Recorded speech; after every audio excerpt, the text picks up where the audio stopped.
On today's praise report, we have Don Sewell. I'm glad Don could be with us. This is going to be a new thing we do in our newsletters, just to share stories of what's going on in our different churches. And one of the churches that we want to highlight this time is Millican Baptist Church. And so, Don, welcome. Just tell us a little bit about yourself and how you ended up at Millican. Thanks for inviting me to be part of this, Steve. I appreciate it a lot. I have only been a resident down here for a short number of years after I retired from my role in philanthropy at Baylor Scott & White for the last 12 years, and prior to that with the BGCT for 11, and then with the Foreign Mission Board the International Mission Board for 6 in the office in Richmond, assistant to the president, and then prior to that at Golden Gate Seminary on the faculty for 9 years. And then prior to that, 5 years in Mexico City teaching at the seminary. So my background is varied in all over this.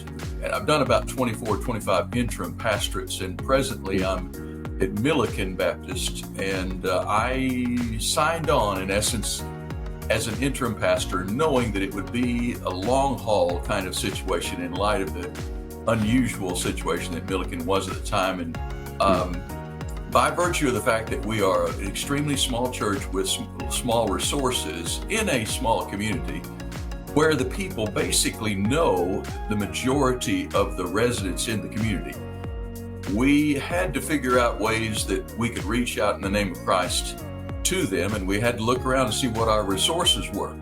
Well, one of our resources was a large amount of a lot for the church to be on. We had a lot of grass, a lot of open land, and that becomes the potential of a community garden.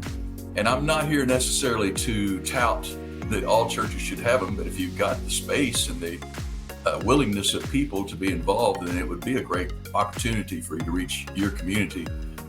In our particular case, we thought about it, realized we'd have to put in an irrigation system, wondered just how easy it would be to break the ground and all that, and then the Lord provided a Methodist man who's got a great big tractor to help us in the process of cutting the grass, the sod back, and getting it prepared. We planted zucchini and cucumbers and tomatoes and carrots, and we weathered through some stormy times and some early cold times.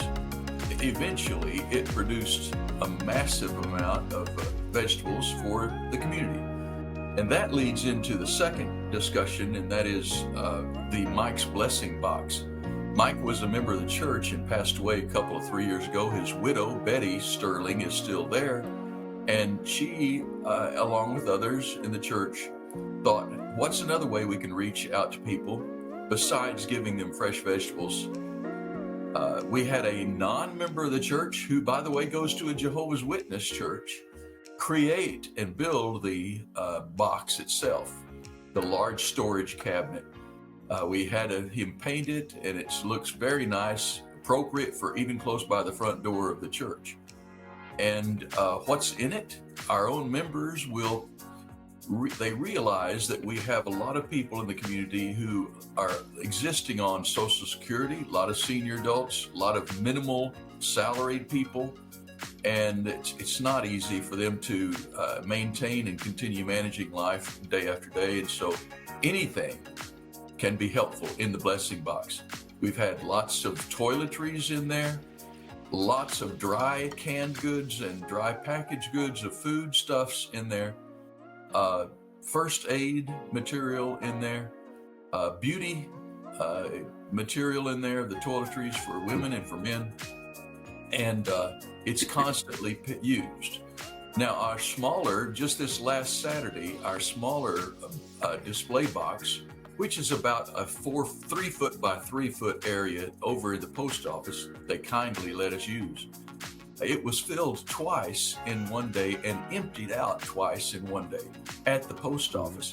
And anybody that gets anything from that realizes it's from Millican Baptist. And thus, the message is something of the fact that we care about you. It's pre-evangelism. It's not anything saying, here's the way to heaven.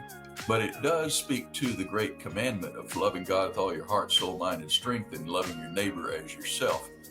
And the haunting question, and I'll shut up, Steve, and let you ask another question, but Well, that's okay. No, you do the good. question I would say is, and it's for all of us, and that is, if our church amazingly just ceased to exist in its local community, would the community miss it?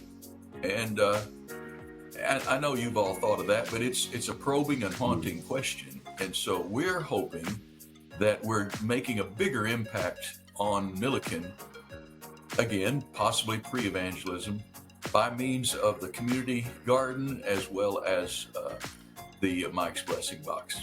We're watching News 3 at 6 on KBTX.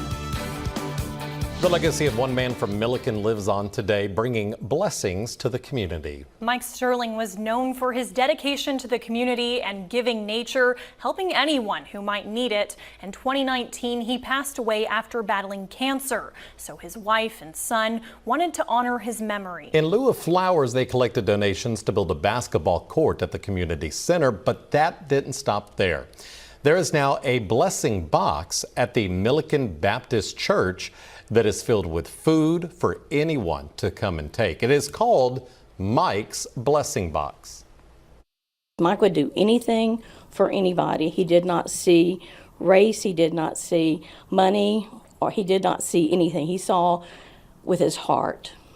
Donations are being accepted now at the Blessing Box.